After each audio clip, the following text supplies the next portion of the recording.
Now, Dr. Burk, your research shows that if all of the United States had been fluoridated, it would mean about 70,000 extra deaths because of cancer per annum.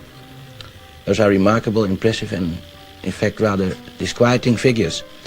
Could you shortly describe your research in this field and what results did you get from it? Yes. The 70,000, of course, would represent 1/5 of all the cancer deaths in the United States, twice as many from breast cancer in women, and twice as many as from lung cancer in man. Our studies involved comparing the deaths of all persons in the 10 largest fluoridated cities of the United States with the 10 largest non-fluoridated cities in the United States year by year. And we obtained a very remarkable curve, which you can see here perhaps. Here is the fluoridated, and here is the non-fluoridated set of 10 cities each. Here's where the fluoridation started, and before this time, both sets of cities were identical. But no sooner had fluoridation started than this curve began to go up, the deaths began to increase, so that this effect occurs very promptly within 1, 2, or 5 years. Now this, sir, is conclusive evidence that fluor kills because of cancer. It is one of the most conclusive bits of scientific and biological evidence that I have come across in my 50 years in the field of cancer research.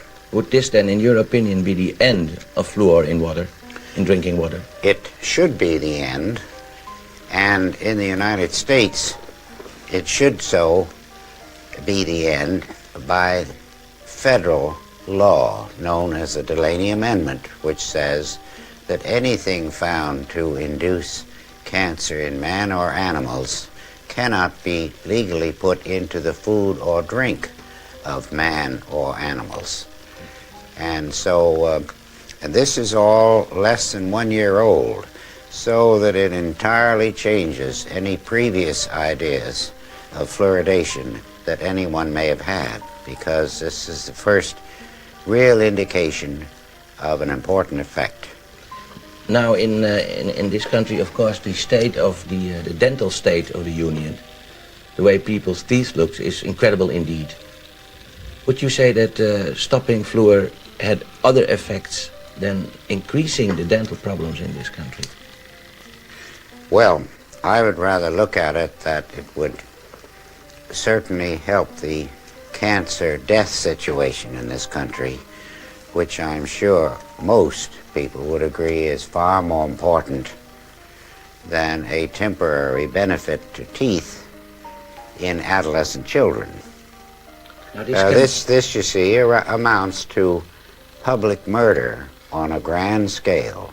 It is a public crime, it would be, to put fluoride in the drinking water of people. Now, the children of this cameraman and mine, sir, take fluor. Should we stop this immediately?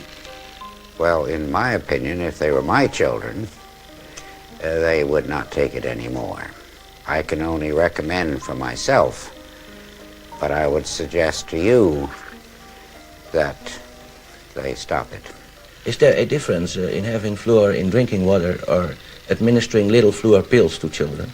Well, of course, the little fluor pills are a much smaller proposition than drinking gallons of water per day or per week, as well as taking a bath in it and washing your automobile in it and watering your lawns. That's a very massive thing compared to brushing teeth with fluoridated toothpaste. But our work is immediately concerned with drinking water. What happens to toothpaste, I'm quite willing to let the future studies go into that in more detail. There is, of course, you talk about murder, sir, an ethical aspect to all this, a law aspect, an aspect of people's inhumanity to people. What is your idea about how should this be implemented in our society? the ethical aspects of administering poison, as it were, to people? Well, I think this aspect, this murder aspect, clearly indicates a very strong unethical aspect to forcing people to kill themselves.